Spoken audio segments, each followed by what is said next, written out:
Let not your heart be troubled. You are listening to the Sean Hannity Radio Show podcast. All right, glad you're with us. 4 days to go. Hang on. Project Veritas is just breaking this news. They have an undercover video that exposes early Clinton email witness who was never interviewed by the FBI. All right, you just got it? All right, we'll get to that when I get time to actually dig down deep into it because it's very hard to do new information. I like to actually be able to create a synopsis for my audience.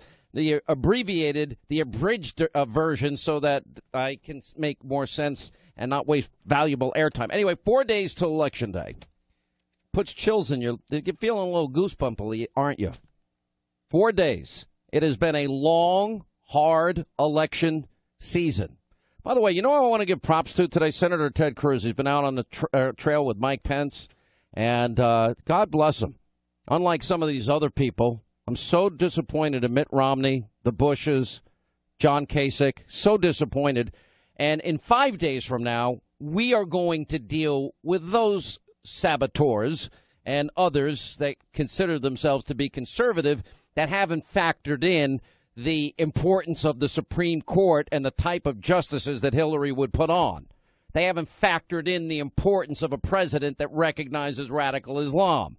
They haven't factored in the importance. This is what this election is about. This is as big a choice election as you'll see in your lifetime.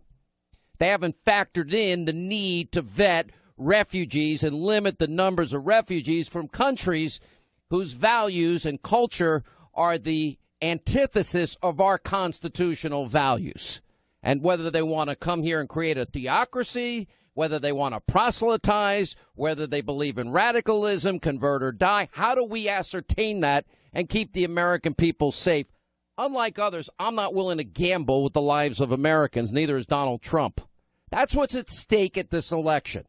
You know, what's at stake? We got news out today. Let's see. Labor force participation rate. There are 94,609. Hang on. 94,609,000 of your fellow Americans not in the labor force. The labor force participation rate has dropped again. But don't worry, the unemployment rate is still at 4.9%, which means nothing because they don't count the chronically unemployed that are counted in the labor force participation rate. And that's also what this is about, too, this election. You know, we've had 8 years of Obama. Now we're on the verge of potentially getting out of this mess. I warned all of you about Obama. I did my best. I told you who he was, where he came from. Frank Marshall Davis, the great influencer of his life. Alinsky. He's an Alinskyite, a disciple of Alinsky. An Acorn organizer. That really prepares one for the presidency. You know, he hangs out in the Church of G.D. America, whose sermon the day after, the Sunday after 9/11 is America's chickens coming home to roost. White America, U.S. of KKKA, America's chickens coming home to roost. No, not God bless America, God America, God America. By the way, I'm watching on TV now, Bill Clinton speaking on Melania Trump. I never felt so bad for anybody in my life. Bill, is this like cognitive dissonance here? Because you screwed over Hillary and put her in a position to protect you and smear and slander and besmirch. Now, that was her choice, really, so I kind of feel bad for you. But this election is about deep and profound differences in the direction of this country. It starts with the Supreme Court. It starts with vetting refugees. It starts with acknowledging a sworn enemy that wants to kill you and your children. It starts with an economy that by every single measure, 13 million more Americans on food stamps, 8 million more Americans in poverty, 1 in 5 American families, not a single family member in the labor force. 1 in 6 American men, 18 to 34, their prime working years. Guess what? They're either in jail or home in mommy and daddy's basement. Thank you, Hillary. Thank you, Barack Obama. And then you can add to that the accumulation of more debt than all 43 presidents before him combined. How's, Black America came out in force for Barack Obama. You know, I could kind of sort of understand 2008, benefit of the doubt, lofty rhetoric, hope and change, the system's corrupt, blah, blah, blah. Okay, what do you get out of it? Well, there's a 58% increase, black Americans on food stamps. There's a 20% increase, black Americans out of the labor force. And nearly 60% of black teenagers can't get a summer job. You go back in Sean Hannity's teenage years, you take away my summer jobs, and let me tell you, you have one kid that is getting in major trouble with his dopey friends. That's what I would have done, but I worked, and I always had money in my pocket, and I learned a thing or two about responsibility, and I learned a thing or two about how to deal with people, and it kept me out of trouble, and it was the best thing I ever did in my life because it prepared me, you know, in ways that I can't even begin to explain to you for what life's about. There's a lot at stake here, and it's in your hands. And there are very specific states that I'm focused on like a laser beam today.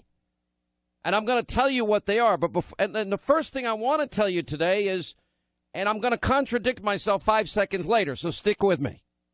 Don't pay attention to the polls. Finally, you're beginning to see all the poll numbers now consolidate, and everybody's maps are changing last minute. After the colluding, we now know the media colludes with the Clinton campaign. We know the Justice Department under Loretta Lynch has been colluding with the Clinton campaign. We know that the guy that kept John Podesta out of jail, Kadzig, well, he's colluding with the Clinton campaign. We know the State Department is colluded with the Clinton campaign. We know Obama's colluding with the Clinton campaign. Very interesting how both Barack Obama yesterday and Hillary Clinton today are trying to tie Donald Trump to the KKK. Same character. Don't even play it. He's not worthy of our time. A guy that hung out with Bernadine Dorn and Bill Ayers, unrepentant domestic terrorists. We're going to get lectures from him. Hillary Clinton, who said that the former Klansman Robert KKK Byrd is her mentor. We're going to take lectures from her. And her husband, J. William Fulbright, the segregationist, is his mentor, and the former Klansman, Robert Byrd, is her mentor, who not that long ago, before he died, actually used the N-word on Tony Snow's Fox News Sunday show. Or white. Yeah, that's Hillary's mentor. I've seen a lot of white. That's how desperate they are. What did I tell you at the beginning of the week? What did I warn everybody, Linda? By the end of the week, Donald Trump is either going to be a drug dealer, a murderer, a rapist, or a racist, and everything in between. This is when they go high, when they go low, we go high. Oh, really? Oh, okay. Save me the lectures when desperation and your desire for power kicks in. You go low, and you always have, and you always will. You know, the biggest thing I fear with all these states that are now in play is I hope people fully and completely understand the severity of what is going on with our FBI. You know, the only reason we are where we are today is because brave, rank-and-file FBI agents defied a corrupt justice system and that was ordered to stand down on the Clinton probe to protect Hillary. If, God forbid, Hillary Clinton is elected, let me make my prediction to you, and for those of you who doubt it, I kind of have a pretty good track record in predicting how bad Obama's not only economy would be, Obamacare would be, his foreign policy would be. I think we kind of nailed it. If anything, maybe I didn't go far enough in warning you about Obama.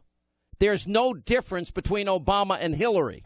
The only difference is going to be, because of brave FBI agents, is that this country politically is going to be paralyzed. And it's going to be in the midst of a constitutional crisis, and all of her time, energy, and waking hours are going to be spent trying to keep herself from getting arrested and being put in jail. As I sit here today, 4 days out of Election Day, I can tell you with a certainty there are going to be arrests as it relates to the Clinton email server. Anybody that tells you any different just doesn't know what they're talking about because they don't know the law and they don't know the facts. And former prosecutor, former mayor of New York, Rudy Giuliani, and I have identified 16 specific laws and violations that have been committed. Uma Abedin is likely either going to flip or she's going to jail. Anthony Weiner is probably either going to flip or he's going to jail. Hillary Clinton, I can say with a certainty, has committed crimes. Mishandling classified information is a crime. Destroying electronic devices that had classified, that's a crime. Lying, obstructing justice is a crime. We just don't know how far. But, they spend 8.5 hours grilling, Christian Sausier's mother on one particular time. 4 hours the FBI grills, what's her name, Angelina Jolie, and Hillary only gets grilled for, 3.5 hours. The media has broken their necks to try and suppress what's going on here, just like they did in Benghazi and what actually happened on September 11, 2012. We all know the story. 600 requests for security denied. You have brave security contractors defied multiple stand-down orders. They risked their lives. 2 of them lost their lives to save their fellow Americans that are being attacked. We know Hillary was arguing whether or not we should send anybody in, whether we need the Libyans' permission, whether or not our brave men and women that rescue can wear their uniforms. It was amazing. The order they got then to shut down their investigation was the exact same stand-down order the guys who wanted to rescue Ambassador Stevens and others, they were given.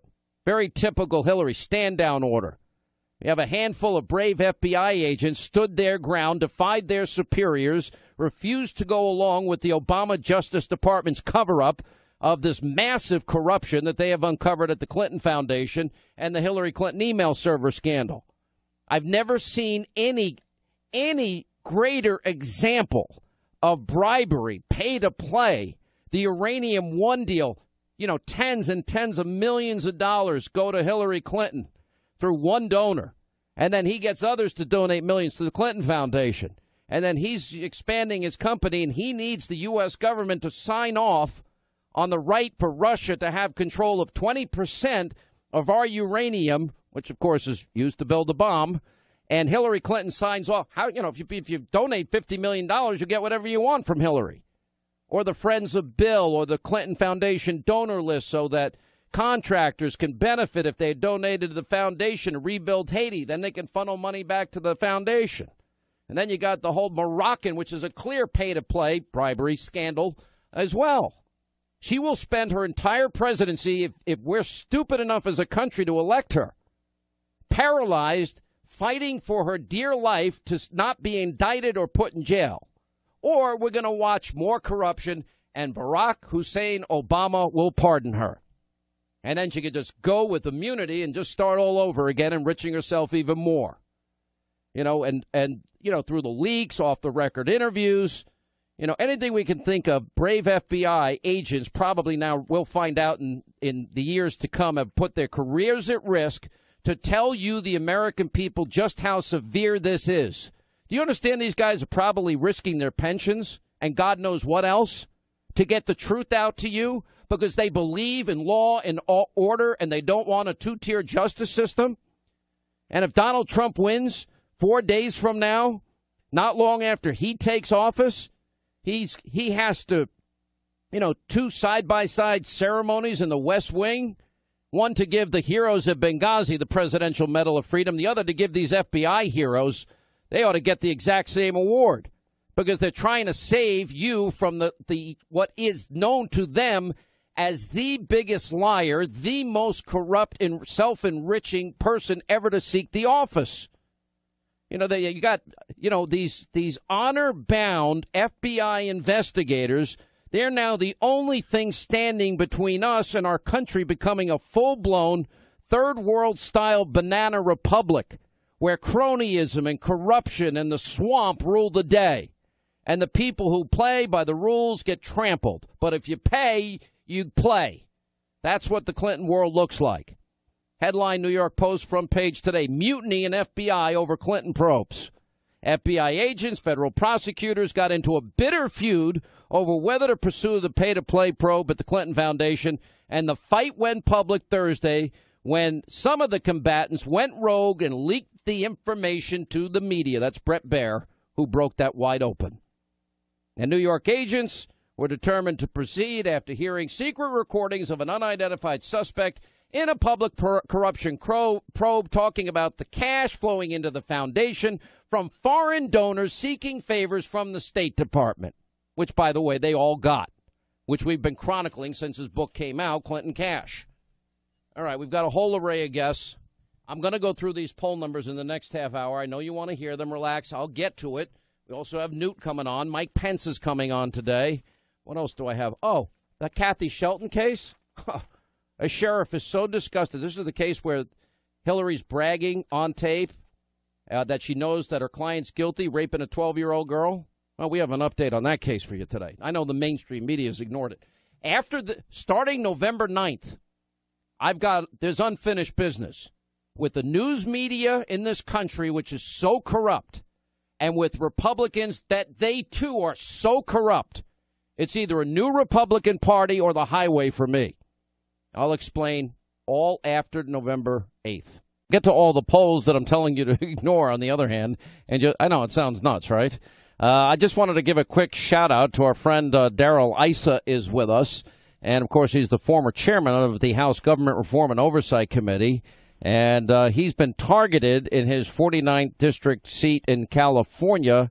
Darrell Issa, but for him, I mean, he put his, on the line quite a bit to expose a lot of the corruption, especially involving Benghazi and the email investigation surrounding Clinton. And anyway, he said all of this back in, I guess, January of this year, that the FBI director would like to indict both Uma and Hillary as we speak. I think he's in a position where he's being forced to triple time make a case of what would otherwise be what they call a slam dunk, referring to James Comey, who had previously told the Senate Judiciary Committee he would conduct a competent, honest, independent probe into Clinton's handling of classified information during her tenure as Secretary of State. You said that back in January. Boy, were you right. Well, you always wish that things were less wrong when you start an investigation, but you follow the facts. And the facts are that Hillary Clinton and a host of her, if you will, collaborators, including the President of the United States, helped her keep a secret, which was that she had a private email server, no government email server, and that she left government with every single one of those emails and then destroyed at least 30,000 of them.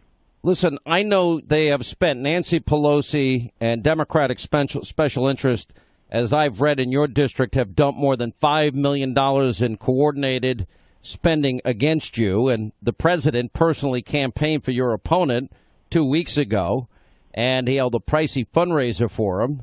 And that was really because you had the unmitigated goal to try and find the truth about Benghazi, the IRS, Fast and Furious, and the email scandal. So I'm sorry you have to go through a tough campaign. What can people do to help you?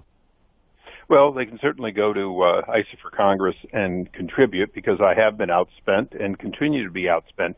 As you know, when you raise money, a chunk of what it costs to raise it goes to raising it. When people simply give you money in coordinated expenses, it all goes straight to advertising. So my opponent is a couple of $1 million ahead of me in actual on air.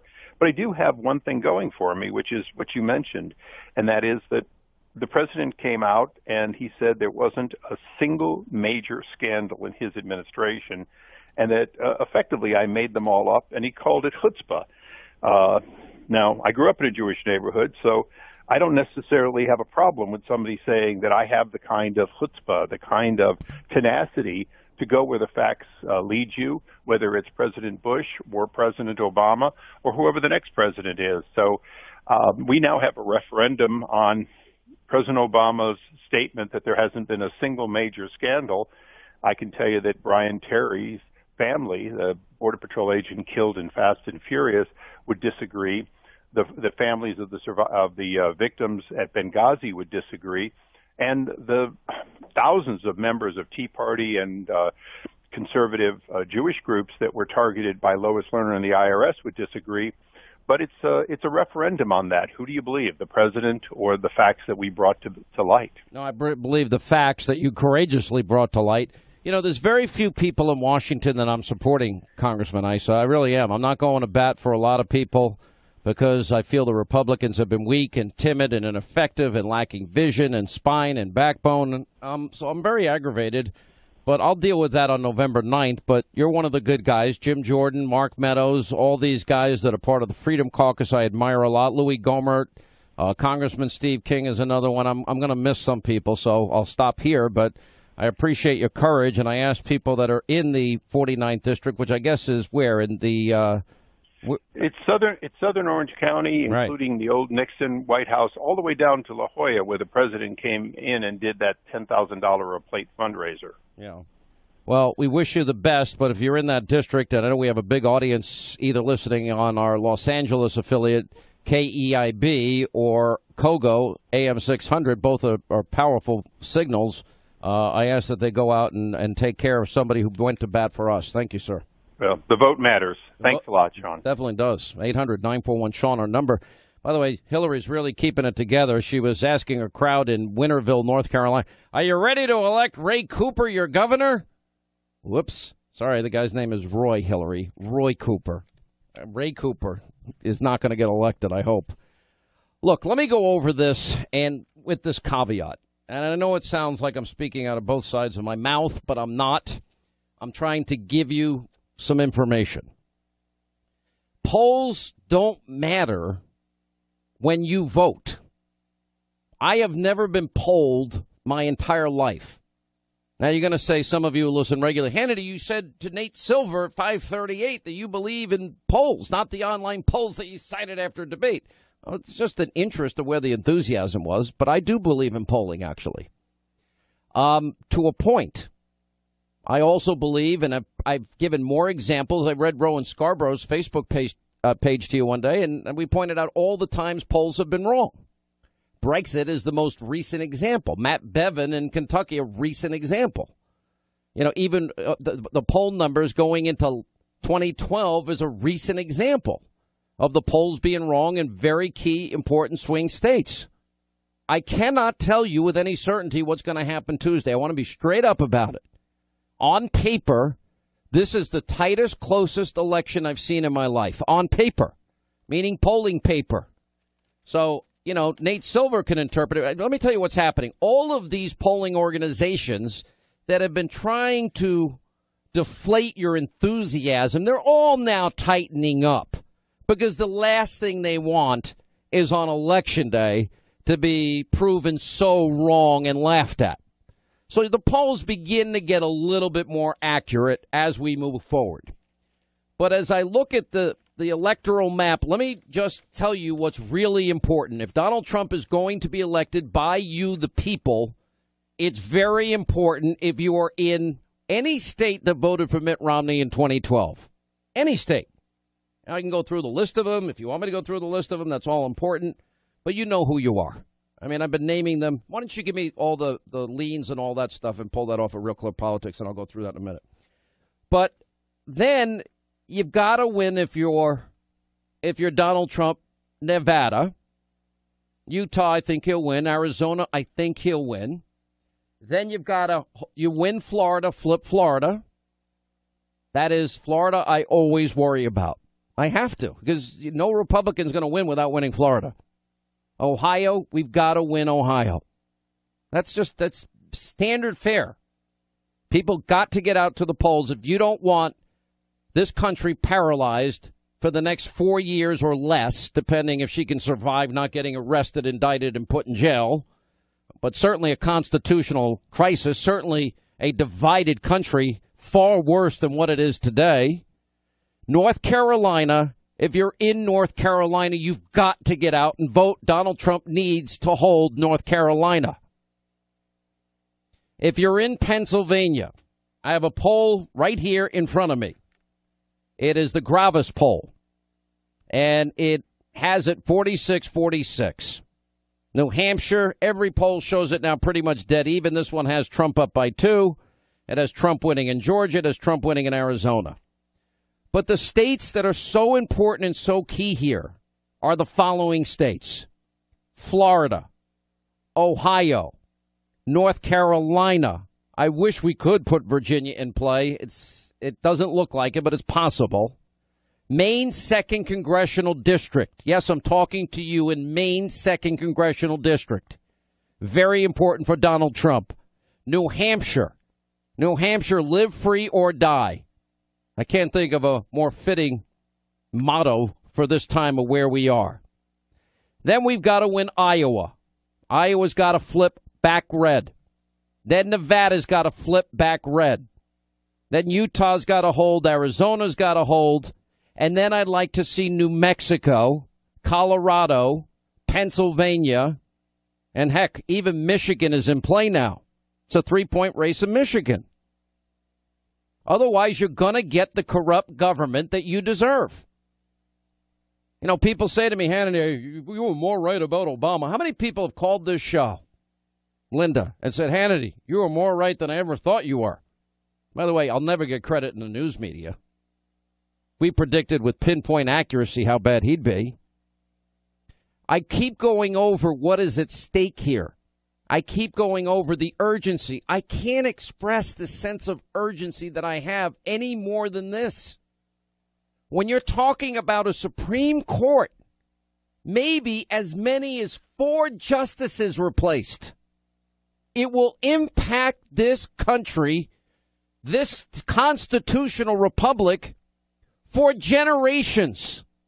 If Hillary picks more activist leftist justices that have no fidelity to the Constitution, that don't believe in separation of powers, that think they can legislate from the bench, that, you know, they don't believe in co-equal branches of government, they'll cite foreign constitution to justify their judicial activism, you can say goodbye to your constitutional republic. Hannity, you're overstating the case. No, I'm not. If we don't identify radical Islam and have somebody they fear, it's not going to be good. And we're going to be reporting on a lot of instances in the United States and around the world of ISIS activism and murder and terrorism. That's what's at stake here. Bringing in refugees. By the way, Michigan is now tied. We've got the Drudge blaring headline. You got the siren up. You know what it means when the siren goes up on Drudge? That means it's big news. By the way, the stock's longest losing streak since 1980. But if we don't vet refugees and we take in people, listen, I'm all for setting up a safe zone for victims of a civil war and militarily providing support with other countries and providing food and water and medicine and beds and cots and blankets and supplies and baby formula. We can help out our fellow man, but we don't have to risk taking in people that grew up in countries and cultures that believe that women are told how to dress, women can't drive, gays and lesbians are killed, women can't go to school or work without a man's permission. You know, are you coming here, keep bringing those values, or are you coming here because you want to be an American? That's what Hillary's going to increase the refugees 650%. We can't vet that. This is about raising taxes, raising spending as Hillary will do, or lowering taxes as Donald Trump will do, and eliminating burdensome regulation, incentivizing multinational corporations to bring back their money so we can get the 95 million Americans back in the labor force, the 13 additional million Americans on food stamps off of food stamps, so that we can get Americans in poverty back in the labor force again, all of which is important, all of which matters. And then there's Obamacare, and then eliminate it or keep it, energy independence or energy dependence, education back to the states and municipalities and towns and parents and choice, or there's top-down NEA Common Core.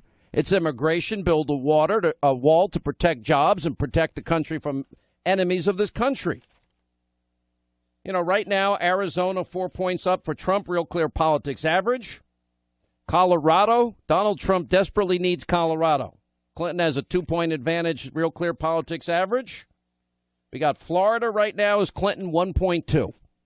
I'm just telling you the truth. And I'm hoping you get out and vote and understand the severity. Donald Trump up 5 in Georgia. Donald Trump up nearly 3 in Iowa. Missouri's up 11.8. New Hampshire, Trump is up 1.6.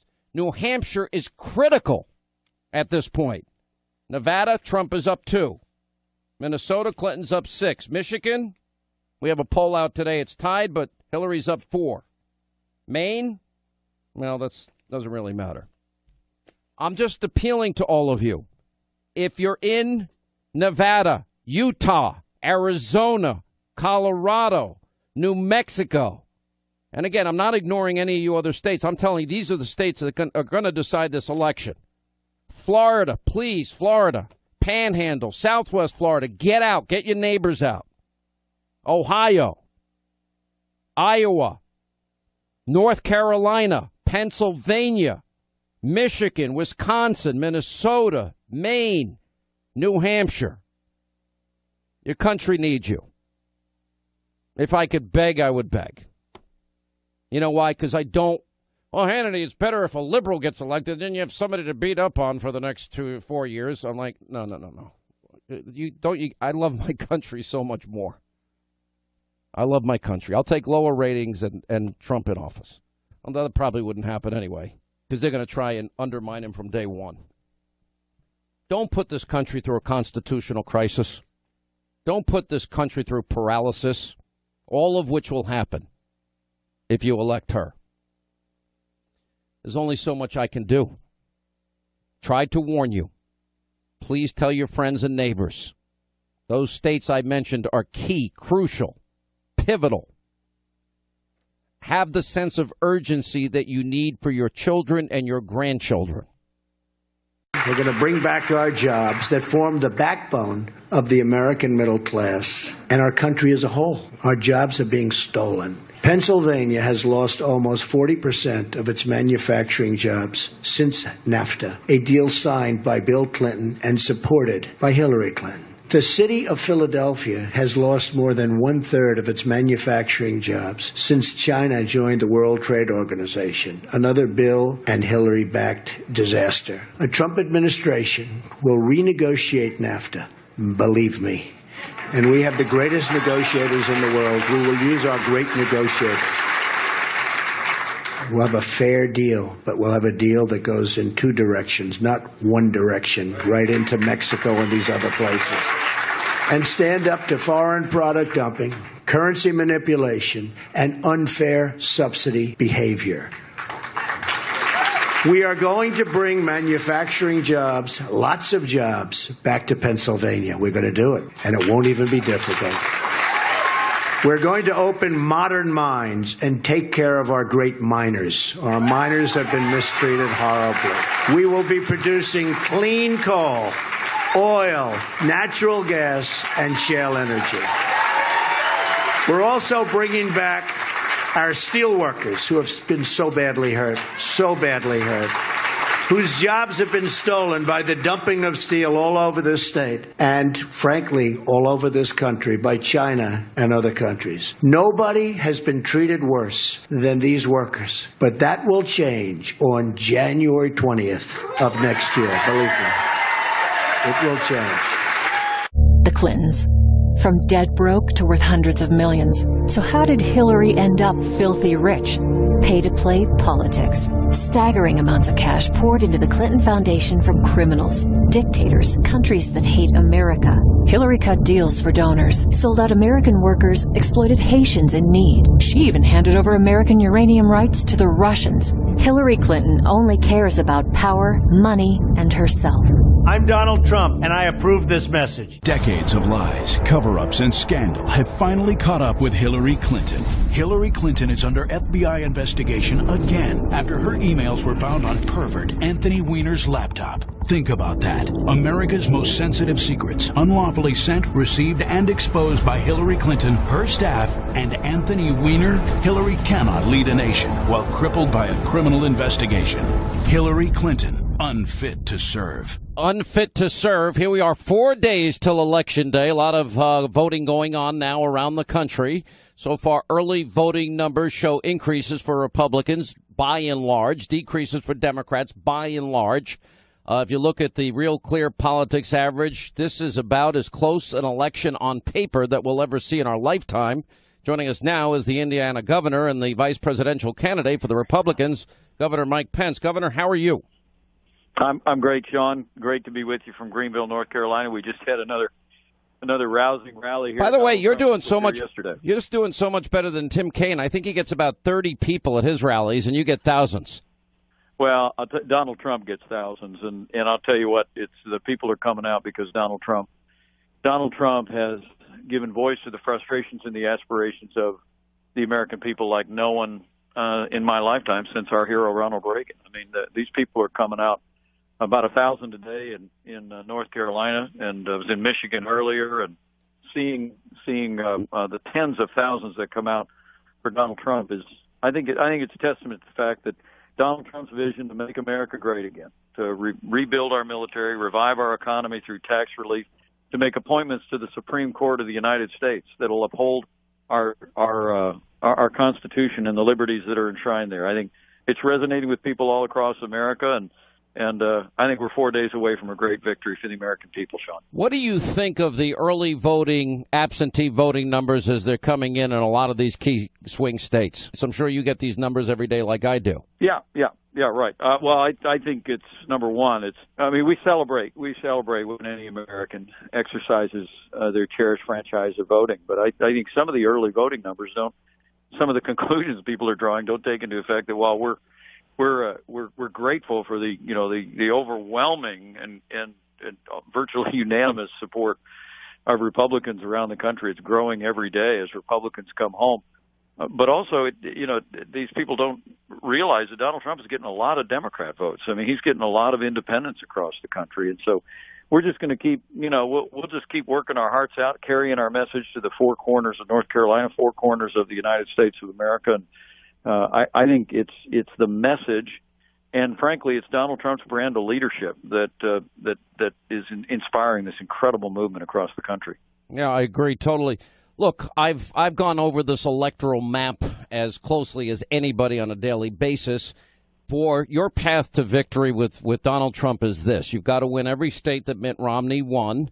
You've got to win, and that includes holding North Carolina, which polls show is tight or dead even.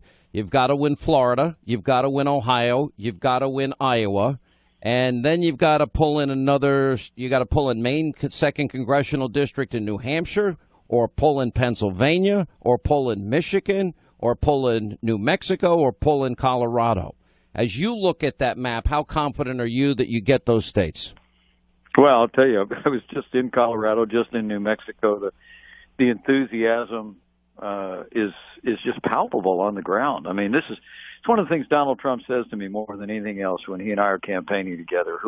We'll be pulling in and see these enormous lines, the enthusiasm, and you can always see he's moved emotionally by it. He'll poke me in the shoulder. You know him well, just the way he does. By the way, he's funny. He's like, "Did you see the crowd? Did you see the crowd?" I mean, it's true. These crowds are massive. No, he's always very moved by it every single time, and he'll poke me in the shoulder and he'll say, this is not about me, Mike. It's not about our ticket. It's not about our party. He says this is a movement of the American people, and the American people have decided to make America great again. And I'm just telling you, to answer your question, I'm just seeing it everywhere. I saw it this morning in Michigan. I mean, the tens of thousands that are coming out to rallies for Donald Trump across the country. I just think, as people are looking state by state and trends state by state, I promise you, we're going to be heading to these battleground states. I'm in Florida before the end of the day today. We're going to work our hearts out. But I really do think that what we are witnessing is simply it's a movement of people in this country who are just tired of being told. They're tired of being told this is as good as it gets.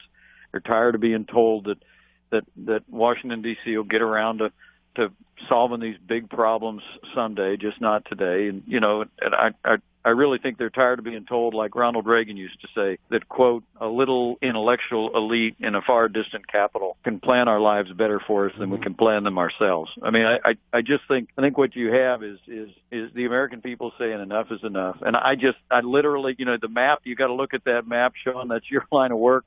Discuss it every which way from Sunday between now and Election Day. But it's not going to matter. I know. Everywhere I go, I see enthusiasm for Donald Trump's vision to make America great again. I just hope your listeners understand this election is in their hands, and if they can cast an early vote in their state, they ought to take advantage to do that. But as I said today at the rally, it's so important. This is a movement of the American people, so people just got to keep going out there talking to your neighbors and friends and tell them we can make America great again, but that happens only when Donald Trump becomes president of the United States. I keep telling everybody, ignore the polls. I'm giving them the information because that's part of my job. But I think that everybody's got to see the danger. I mean, make America great, drain the swamp. What are your thoughts on all the recent revelations as it relates to Hillary Clinton, these recovered emails that have been deleted, the emails that they're finding on Uma Abedin's server and or laptop and Anthony Weiner's laptop? They're not duplicates. These are new emails. Right. I have made the case that I believe this is real. I think that clearly the FBI agents have decided to come forward and inform the American people. There is great severity in what they are disclosing. It seems to, if God forbid she won this election, I argue that she will spend the next number of years, fighting to prevent herself from getting arrested and going to trial. It is that severe because I've identified with Rudy Giuliani and others all the laws that we know are broken. It's not a matter of if, they were broken. Mishandling classified information is against the law. Destroying devices that had such information on it is against the law. Saying they're not going to hand over certain emails because the president and the secretary are implicated, well, that's obstruction of justice in any court that I know of.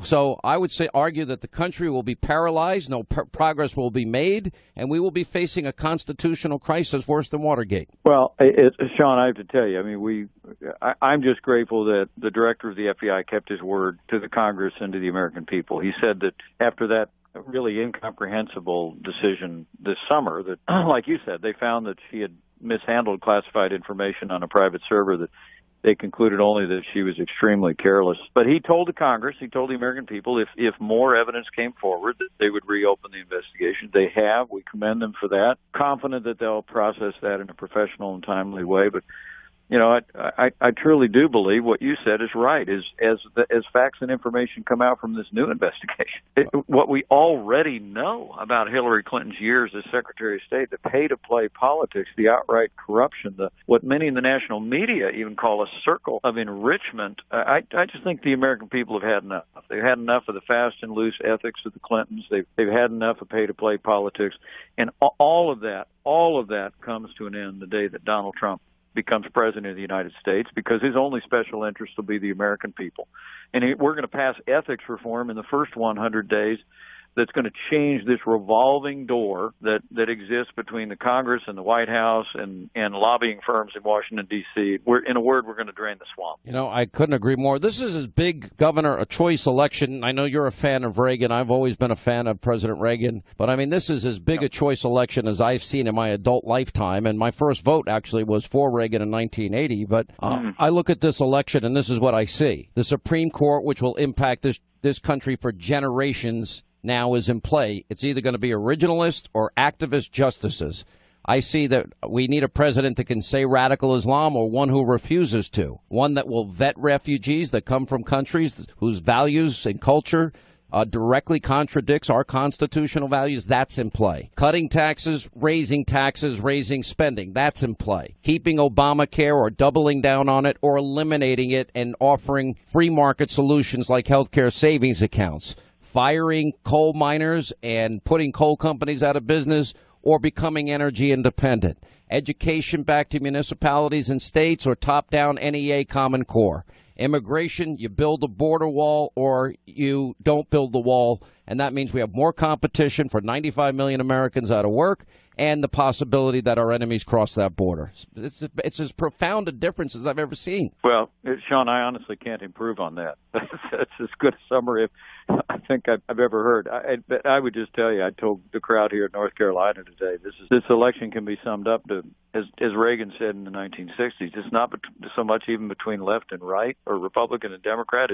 It's up and down for everything that you said. Is whether are we going to continue to go down the hill to a weaker America at home and abroad, a more stifled economy, walking away from our most cherished constitutional liberties? Are we going to stop, turn around, and march back up the hill to a stronger America at home and abroad, a more vibrant American economy promoting free market principles, and a Supreme Court that upholds our Constitution? To me, that's the choice for all the issues that you just so eloquently described. The American people have a clear choice in this election. A stronger, more prosperous America comes when we make Donald Trump the 45th president of the United States. What do you make of the president and Hillary Clinton both now going, Hillary bragged in the debate, they go low, we go high. Now both Hillary and Obama are bringing up the KKK. That's pretty low to me. Yeah, I remember that they go low, we go high. Donald Trump is continuing to carry forward a message about a stronger, more prosperous America. Certainly, he's saying that no one is above the law in the United States, and we're speaking with strong words of accountability for all their pay-to-play politics. But, for 3 months now, Donald Trump has been canvassing this country, laying out a plan to rebuild our military, revive our economy through repealing Obamacare, reducing taxes, having better and smarter trade deals, making appointments to the Supreme Court that will uphold our Constitution. And what we've gotten from them, frankly, not just recently, Sean, but it's just an avalanche of insults. It's in my vice presidential debate there, we had Senator Tim Kaine say that we had a campaign of insults, and I couldn't help but chuckle in the debate because it's all I don't know what their agenda really is other than this avalanche of insults against my running mate. But the American people see through it. They know Hillary Clinton essentially, offers a continuation of the policies that have weakened America's place in the world, stifled America's economy. They know we can be stronger. They know we can be more prosperous, and more Americans every hour are concluding that their clear choice in this election is Donald Trump for president. I said this to you when I first interviewed you. I kind of was lobbying a little bit for Newt Gingrich because I've known him since 1990, but you have been a phenomenal choice for Donald Trump, and the right choice, I think, for him in terms of, who you are and your value system and your belief, and getting to know you and your family has been actually a real honor for me. And you have done a phenomenal job in the debate on the campaign trail. Our fingers are crossed. We're all you're in our prayers, and we really wish you the best come Tuesday. There's a lot at stake here, Governor, and it's a little nerve-wracking at this point for my taste. Thank you, Sean. Great to be with you. All right, Governor, we appreciate it. 800-941-SEAN is our toll-free telephone number. Hillary Clinton on crime. Hillary Clinton supports criminal justice reform. But what's her idea of justice?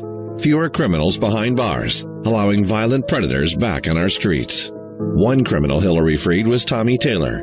He beat 12-year-old Kathy Shelton unconscious and raped her so violently she could never have children. As a favor to the judge, a Clinton donor, Hillary volunteered to defend Tommy Taylor. She lied about the evidence, blamed the young victim, and struck a backroom deal. Taylor served just 2 months in jail. Setting child rapists free. Hillary Clinton on crime. That's really awesome. Remember that case where I represented that guy? It was a fascinating case. It was really an interesting case. This guy was a grade 12-year-old. He was the daughter of a family he was living in Springfield with, on the other side of the track there. And the guy was from Green Forest. His family still had a little farm. He was one of these ruthless folks who wasn't going to make a living on the land he was kind of around. Ended up in Springfield working for one of the presidents. Of course, he claimed that he did all this stuff. He took a lie detector test. I had to take a polygraph, which he passed. Forever just drug my state polygraph. I went back and told Maynard Gibson that I had, I probably can't remember his name, but I cut out who's who, and I'd done all this stuff, and I handed it to Maynard Gibson. I said, well, this guy's ready to come from New York and read this miscarriage of justice. So we were going to plea bargain, so I went before Moffitt Cummings, who sent the plea, and Moffitt said, what is this? I said, it was first-degree rape, but, dropping the charges, dropping it, I can't remember, something or something. So Moffitt had to, under law, he was supposed to determine whether the plea was factually supported. Moffitt asked me to leave the room while he examined my client, so that if I was factually supported. I said, Judge, I can't leave. I'm his lawyer. So I know, but I don't want to talk about this. Oh, God. Really? Yeah, so that was Moffitt. Had a lot of fun. An arrogant Hillary Clinton bragging how she got the rapist, the child rapist, off, and how good an attorney she is, and forever lost my faith in lie detector tests. He actually passed the stupid thing. Oh, my gosh. Well, this guy raped this poor woman who I've gotten to know and really like and admire a lot, Kathy Shelton. This rape was so vicious. This rape was so violent at the age of, 12, that she was no longer able to have children. And Hillary got this man off, time served, and you hear her laughing and bragging and acknowledging that she believed he was guilty. That's how sad an individual this is. But, of course, your compliant, colluding media has spent little to no time on this subject in this election season. Joining us now is Candace Jackson. She's an advocate and an attorney for Kathy Shelton. Kathy Shelton is the rape victim. And also joining us, Sheriff Herbert Marshall. He was the law enforcement official directly involved with the arrest of this guy, Taylor, the man who raped Kathy at the age of 12. And today the sheriff is speaking out for the first time. Thank you all for being with us. Kathy, how are you holding up? Oh, pretty good. How are you, hon? Okay, it's good to talk to you again. Candace, good to talk to you again. Let me start with you, though, Sheriff. This is the first time you have decided to speak out. Tell us why and tell us what you know about the case. Thanks for having me, Sean. I just watched Hillary's giving a speech in Pittsburgh, Pennsylvania, when she says, "I have spent my entire life fighting for kids and families." This was a vicious, cruel, heinous crime that Thomas Taylor did to a little 12-year-old girl. When Hillary was appointed by Judge Cummins to be his defense, she plea bargained him to 5 years, of which the judge written off 4 years of suspended. And it's just something that went through me. When she gets up and talks and gives these fighting for the kids and fighting for the women, she went around in northwest Arkansas amongst her friends here and bragged about getting him off. And admitting that he's guilty. Well, she knew he was guilty of sin. And by the way, there was DNA in this case that actually corroborated, and Candace, I'll go to you because you are actively, you know this case inside and out, but they had found on Kathy's underwear semen that matched this man, and they had found blood that matched Kathy on the underwear. Is that true? Well, one of the things that's most fascinating about this case, and now just recently with Sheriff Marshall being willing to talk more about it, is that there was underwear from the defendant that even before DNA tests, you could match up the semen being consistent with the defendant and the blood being consistent with the victim. But one thing the sheriff has pointed out now is that even if that underwear evidence of the defendant somehow was not enough to do independent testing on or wasn't conclusive enough to show the rape, what happened to all the other evidence? There was a rape kit collected at the hospital on Kathy Shelton. There had to have been clothing, etc., from the victim. There was enough evidence, the sheriff has now pointed out, to mean that even if the evidence of the rape was somehow compromised, and whether or not Hillary Clinton had anything to do with that, there should have still been enough evidence for the prosecutor to get this guy nailed down 5 to 10 years on pure aggravated assault, much less the rape. Unbelievable. Sheriff, where did that evidence go? I don't have a clue. One thing that's become clear is that the prosecutor in this case truly was colluding with Hillary Clinton. He rolled over at every stage of this case. Unbelievable. Kathy, I've now interviewed you enough to know that, I know you're a strong person. I know you have gone on with your life, but there is lasting damage. You cannot go through or be victimized in such an evil, violent, horrific way like this and not have residual trauma the rest of your life. And, of course, finding out that you couldn't have children was also devastating to you. What are your thoughts on her? And when you hear her laugh and hear her know that this guy was guilty, what do you think, number one, and what do you think about the news media that has been so reluctant to tell your story, except for people like me?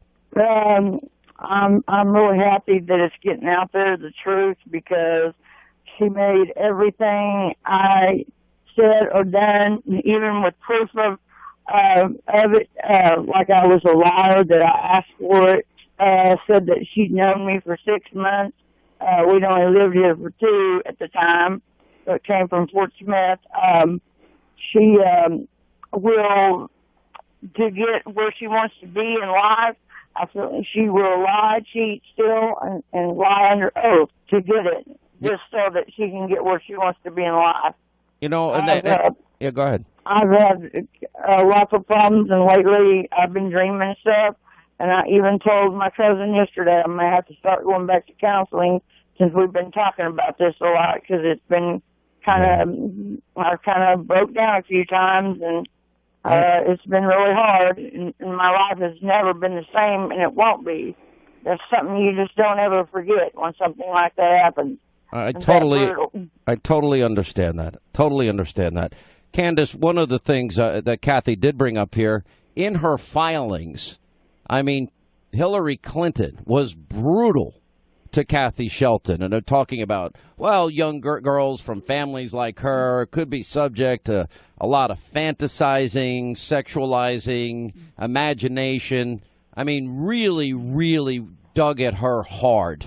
And actually, there are rape shield laws that would prevent that today. That's absolutely right. I mean, the level of blame the victim mentality that Hillary Clinton threw at Kathy Shelton, this sixth grade girl, is just appalling. And it really struck me. Ask Sheriff Marshall his impressions of Hillary Clinton, because they're exactly the same as the coldness that Hillary Clinton demonstrated in trying to blame a little girl for her rape. Sheriff, I'll give you that question. Yeah, she practically threw this child in the trash, to put it bluntly. This was a case where just the assault alone, not the rape, just the assault alone should have gotten him 5 years. And then the rape on top of that, this man should have been sent to prison for 30 years. When I got the call, when I received the court order to release him, I couldn't believe it. I immediately called the prosecutor's office to find out what was going on, because here I had a man for a heinous crime and was ordered by the court to release him. I was told that they had changed the attorneys, and the attorney that was originally Taylor's defense attorney was replaced by Hillary Rodham. And I said, well, who is Hillary Rodham? I didn't really know her at that time. And they said, well, she's an attorney out of New York. And at the same time, unbeknownst to me, the judge had suspended 4 years of a 5-year plea bargain. And this was just totally out of context, even for Arkansas here on something like this. This was totally out of context. Had this man went before a jury in Washington County, Arkansas, he would have went down for 30 years to life. Unbelievable. Sheriff, I admire you speaking out. Candace, you've been such a great advocate and friend for Kathy. Thanks for what you do. Kathy, it's an honor to get to know you. I'm so sorry you've been through so much, and I know it's been painful to have to relive this, but you felt compelled to tell your story, and we appreciate it, and we wish you all the best. By the way, I just followed you on Twitter the other night, Kathy, so I found your account. Anyway, so thank you, guys. I really appreciate you telling your story here. I've got one more thing to say, yes, sir. Sean. Hillary just said it in Pittsburgh in her speech, to hold me accountable. Well, Hillary, we're holding you accountable. Well, you know what? The voters will decide Tuesday. Tuesday night we'll know, and I hope they do. Thank you all. Appreciate it. Christina is in Austin, Texas. Christina, hi. How are you? We're glad you called. Good. How are you doing? Oh, we're hanging in there. What's going on? I'm a little bit in shock out of what I just heard discussed about this poor woman. A candidate that says that she is for children advocacy, that she's Hillary Rodham. I just watched a commercial right now. I'm for the children, and yet you put a 12-year-old child through what she's been through and have no responsibility towards it. Laughing, I read the transcript. Doing these things, it's a child, and a child failed a polygraph test, but yet it's a 12-year-old child. How could you put someone through that as a small child, and yet you say that you're for women and children? First of all, you've negated those two aspects simply by doing this to a 12-year-old female. Like everything else, though, Christina, everything about her is a lie. Everything she says can't be trusted. Everything she does is self-enriching. She is more dishonest, more corrupt than anybody to ever seek the presidency. God help this country if she wins on Tuesday. I'm a woman. I have a 5-year-old daughter, and if this woman gets elected, I'm not going to live here anymore. My husband and I have already decided this is probably for a liar and someone who vanquishes the law at her whim. Yeah, by the way, George Stephanopoulos' wife says if Trump wins, by the way, what a great motivation. We'll put all these people on a plane. I'll pay for it with one condition. They promise never to come back. I'm with you. I'll contribute to that fund in a heartbeat. All right. I just can't believe that someone who puts commercials on that I'm for women and children. And again, she doesn't even respond to it. And I don't know why the American public has no accountability for her. Why is it not, how could you do this to a woman? I know it's a story that's been buried for quite some time, but it's in writing. It is clear in front of the American public's face, but for some reason, everybody puts their blinders on, and I don't know if they could care less. I don't know if the stigma around her is just so charged up, but for some reason, Democrats will follow a Democratic nominee blindly. But Republicans, we actually ask questions. We ask questions. We want answers. But it's like the blind leading the blind with the Democrats. It's a bunch of sheep following the most corrupt criminal human being that ever walked the face of the earth. All right, I got to run. Listen, I appreciate your input. Thank you so much for being here. All right, we got our news roundup, information overload, our pollsters at the top of the hour. What did I say at the beginning of the show today? Do not believe the polls. You have got to act. I am all of these, the corrupt, colluding media, all the polling organizations have been hedging their bets to deflate your enthusiasm. You go to the polls because you want to save your country. That's why you go. 800-941-SEAN. We'll get to that coming up straight ahead. All right, news roundup, information overload, 2016 election edition of the Sean Hannity Show. 800-941-SEAN if you want to be a part of this extravaganza.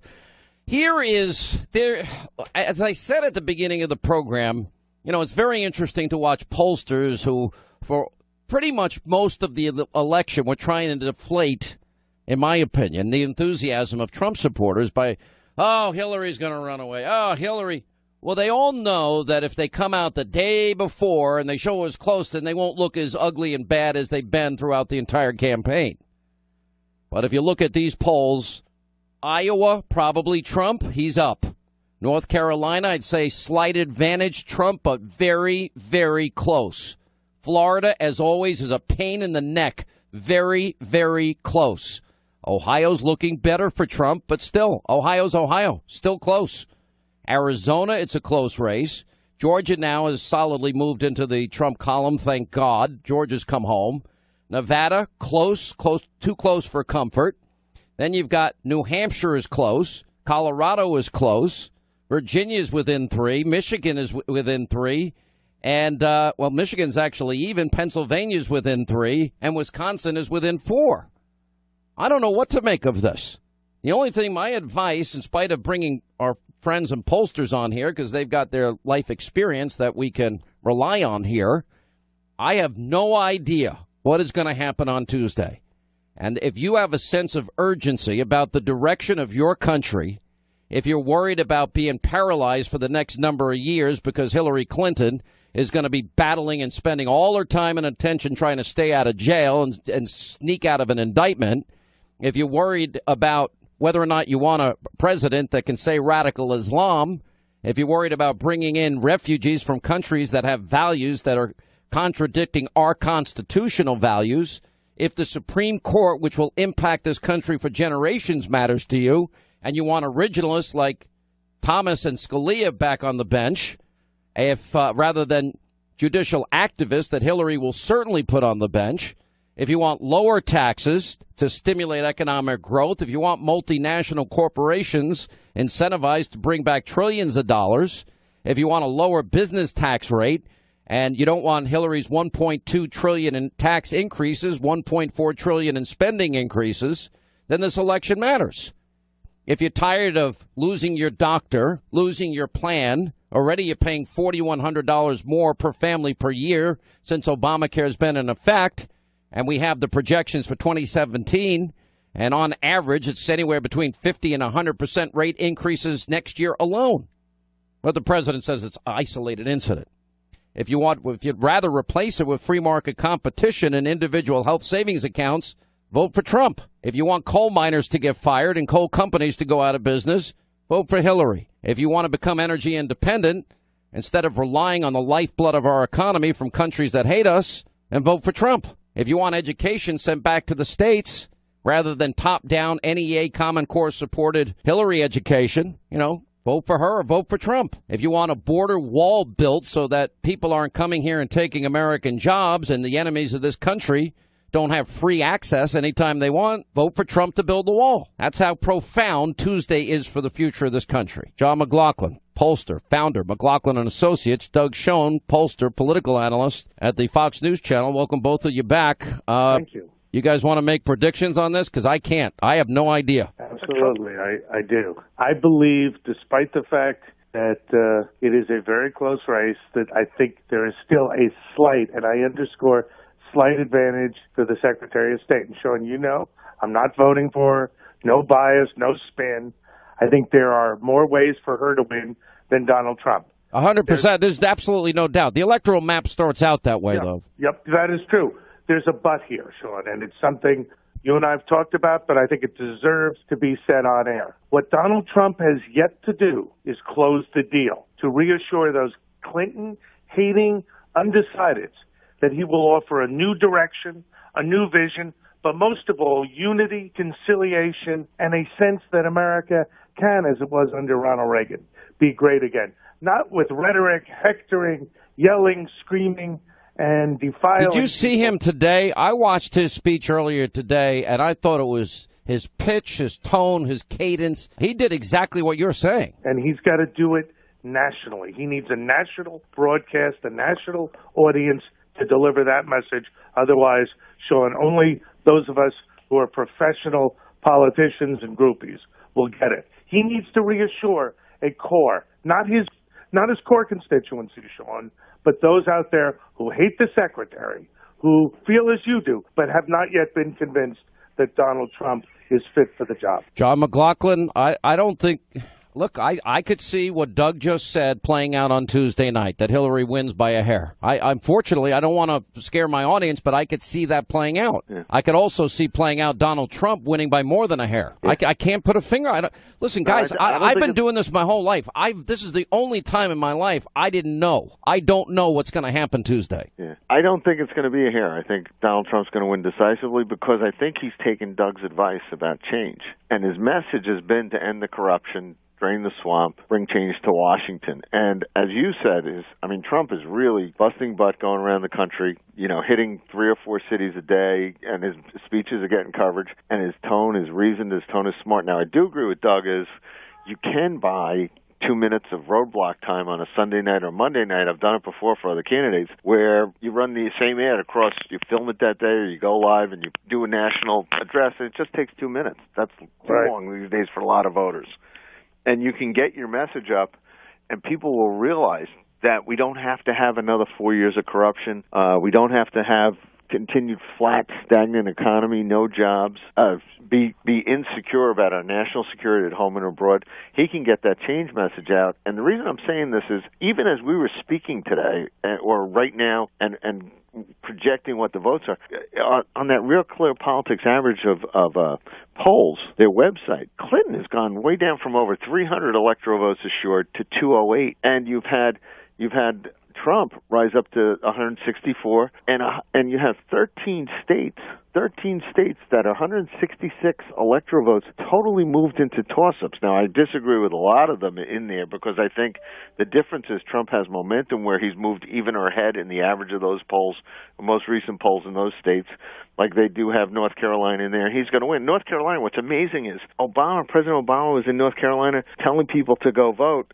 And yesterday in North Carolina, there were 42,000 voters more so on that one day than in 2012. There was no increase in white Democrats. There was 4,000 more African-American voters, but Republicans went up 15,000, and the independents went up another 24,000. They are Trump voters. We should get Obama back into North Carolina every day this weekend, and Trump will win North Carolina by a landslide because That is going on everywhere else. You had 129 million voters vote 4 years ago for president.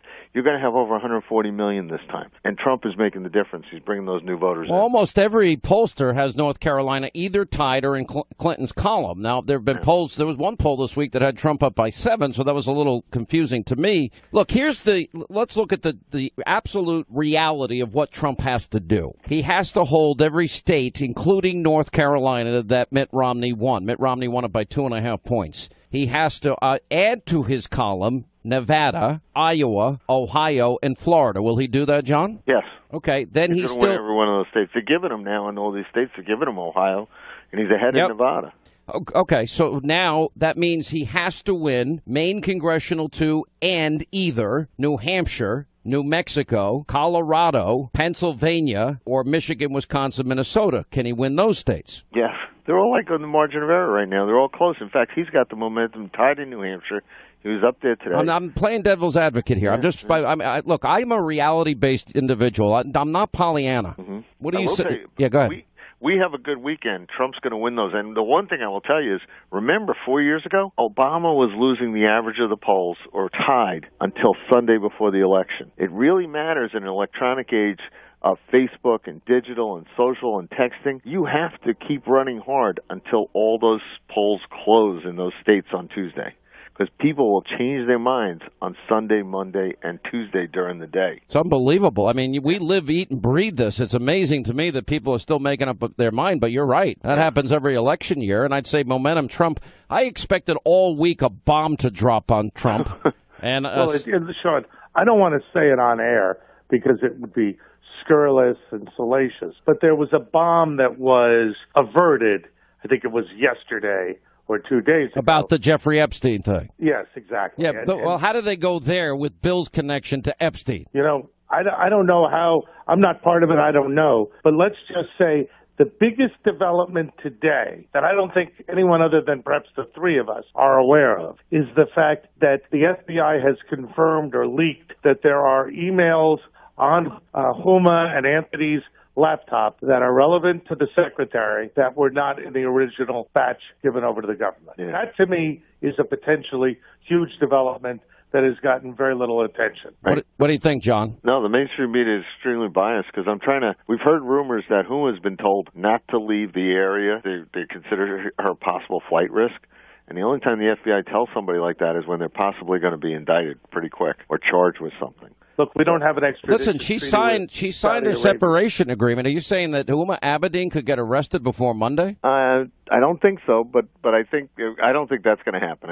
But in the near future, I think it's likely that when they talk about, well, we know she committed a crime. She signed a separation agreement saying all those emails, anything having to do with state, was returned, and she had nothing on any of her electronic devices. Not to return it is in and of itself a crime, and also mishandling is a crime, and destruction of evidence is a crime. I mean, literally every email would represent a separate count, Doug Schoen. Look, I understand that, and the other thing I've been telling people is that if the secretary is elected, and I still believe, as I said, greater chance she wins than loses, we're going to be a totally polarized nation. The country's going to be, Doug, you and I talk about moving the country forward and getting 95 million Americans back to work and getting people out of poverty and off of food stamps and having a sensible foreign policy that doesn't undermine Israel, as we're now learning from WikiLeaks. And our country, if she gets elected, we're paralyzed. This country's going nowhere. It'll be nothing but a contentious fight until she probably is removed from office. Well, there's always the possibility, if that happens, and it's a big if, the president decides, Obama, to pardon her. Oh, he'll pardon her. That fixes in. You're just begging for Doug's change message for Tuesday. It's like, we don't want any of this stuff. Well, listen, I'm giving everybody the truth. If she wins, if she wins, this country is going to be paralyzed. There'll be no improvement anywhere. Nothing is going to happen. She will be incapable of doing her job. Her full-time job will be keeping herself out of jail. Am I wrong? Sean, I worry. The other thing that's part of this. Well, that doesn't answer the question if I'm wrong. You're not wrong. And that answers your question. But I worry about something else. If she governs on her platform, which is far left, there'll be even more paralysis. There'll be more paralysis. Then the country will accumulate that much more debt, that many more millions of people in poverty and on food stamps. And we'll see the rise of Vladimir Putin, Iran, and God knows who else. Right. You'll see the territorial ambitions of China take place right under our eye. Nobody will stop them. Sean, I don't know who's going to win on Tuesday. I do know that the big winner of the election is Vladimir Putin and President Xi of China. Give me your odds. What is the odds that Trump wins, John McLaughlin? Oh, I think 60-40. He's got the momentum. A lot of these states are moving the same, they're moving in that direction. Even states like New Hampshire, where the polls have him tied right now or one ahead. New Hampshire, on Tuesday, they have same-day voter registration. So the Trump people that really want to vote for change, that you've made this case, you get me depressed about Hillary getting elected. But if you want change and you want to go in a different direction, the early voting is going up over the weekend. It's breaking all kinds of records. And people are going to show up on Tuesday that they didn't expect to be there. We'll have over 140 million people out. It'll be... Give me the odds you think Hillary wins, Doug.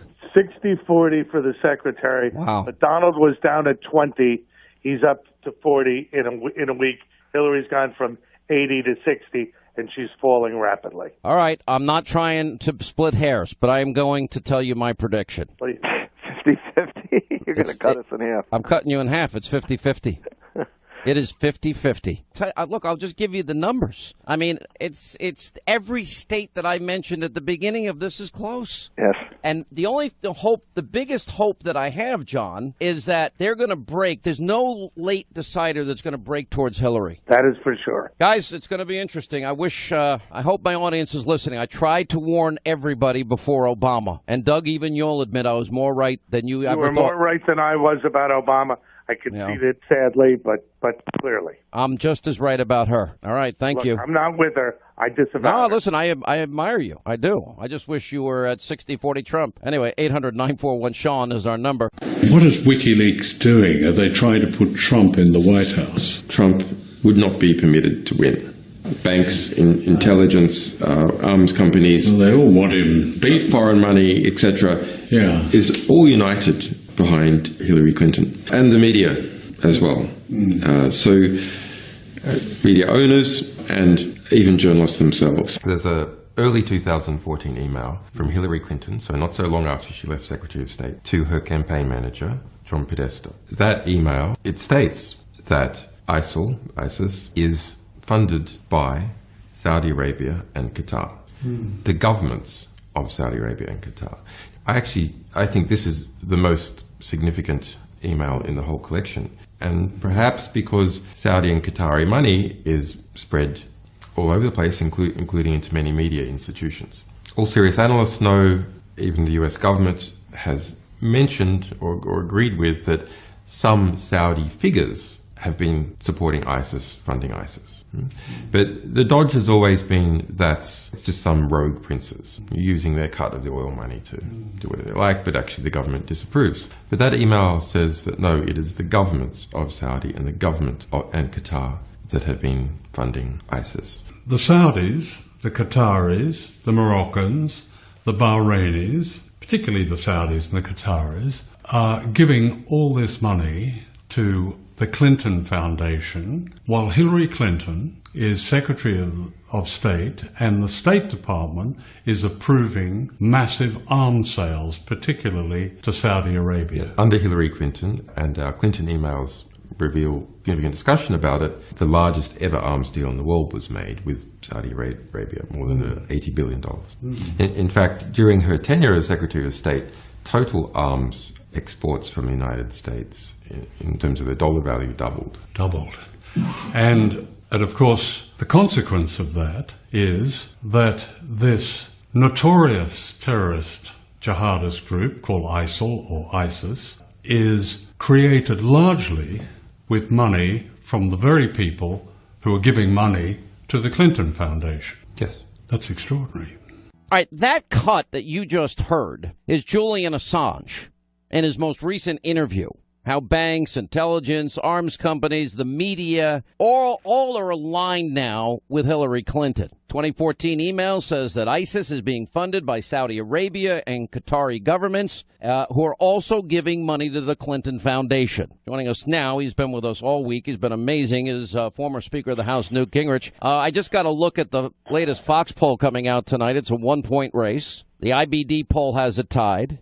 Rasmussen has it tied. I have a list of states here in front of me, and I'll read them to you, where all are in play. And literally, well, Ohio's leaning very heavily Trump. Arizona, it's Trump plus 2 or 3. Nevada, it's close and tied. New Hampshire, almost tied. New Mexico, he's down a little bit. Colorado's even. He's down 3 in Virginia, up 9 in Missouri. Michigan is now even. I have no idea what's going to happen on Tuesday, and I'm hoping you do. No, look, I mean, I have a hunch, but let's start with the fact nobody knows what's going to happen. If you took all the polls of the last 3 weeks and you plotted them on a board, and 1 week you're saying Michigan's out of play, now Michigan's back in play. By the way, I forgot to tell you, the Gravis poll has Pennsylvania dead tied even 46-46. Right, and I saw a second poll that came out in Pennsylvania that showed both Toomey and Trump exactly tied. My belief is anywhere that he is either tied or down 1, he will win. And in New Hampshire, Gravis has him up by 2. Yeah, and I think it has Ayotte up now by 6 or 7. And then in Georgia, I was a little worried about Georgia. It's Trump by 4, but it's better than nothing. Fox 5 Atlanta has him up by 4. Matt Towery sent me a note and said he had that's his poll. He said he thinks it's over in Georgia, that we carry it, that the consolidation over the weekend, the margin will be much bigger than plus 4. But for Trump to win, Mr. Speaker, and I've gone through this, look, I understand totally what you're saying. I understand the model that you're following. You're basically saying none of these models are real. And you've been saying it for a long time, and I believe you. But until I actually hear the words, Fox News projects Donald J. Trump will be the 45th president of the United States, I'm not going to believe it. Well, look, I'm in the same boat. I talked to Trump a little while ago, and you know, he has the same sense that we're on the road, we're doing well. I've been in Georgia, Missouri, Colorado, Nevada. I'm actually talking to you from Chicago, where there are an amazing number of Cubs fans. All of them very happy. And by the way, proof. Look, a year when a 108-year drought ends for the Cubs, maybe a year when the underdog just wins decisively. You know? Yeah. So how's that for a straw to grab at? But my view is that all of the news, despite every effort of people like CNN to avoid it, all of the news has been bad for Hillary. It all keeps getting worse. You just played Julian Assange saying something which is devastating. My newsletter that'll come out later on today really talks about the cesspool of the establishment, and that we have to recognize that this is a direct mortal. We now know enough that we know that this is a direct mortal threat to the survival of constitutional self-government and the rule of law. I think this country is going to... It's not just Hillary, by the way. It's the whole system of corruption. Well, if you look at, I would argue, God forbid she wins. And this is my take. I'll give you my words, my thoughts, and you share yours. I think we will be facing a constitutional crisis that will paralyze and divide this country in a way we do not need at this point. I don't think any progress will be made on any issue of significance. And I actually think that it'll put us in greater danger as a country because we will not have our eye on the prize, and that we'll have a president whose full-time job will be to prevent getting indicted. Look, at a minimum, you're going to have 2 or 3 years of an embattled presidency. But it goes deeper than that. John Dean said that the Watergate cover-up was a cancer on the presidency. We now know from all of these various emails, many of which, remember, were legally released by the U.S. government under court order. I mean, so it's not all just WikiLeaks. We now know that we are faced with a cancer on the entire system, that you have all these big companies, these lobbyists, you have foreign governments.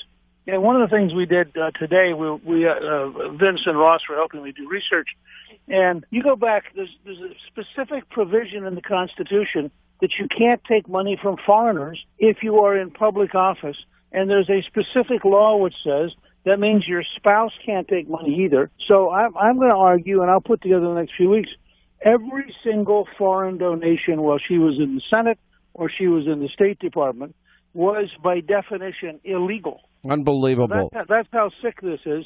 And this goes all the way back to the Founding Fathers, who understood that corruption was the greatest threat to a republic. And Hamilton actually writes this in the Federalist Papers, that the greatest threat is foreign governments trying to corrupt the presidency. It's Now- happened. But she's invited all of this. You know, it really when you put it all together, who's going to delete 33,000 emails? But not just delete them. We're going to acid wash them and bleach pit them clean so that, as Trey Gowdy said, God can't recover them.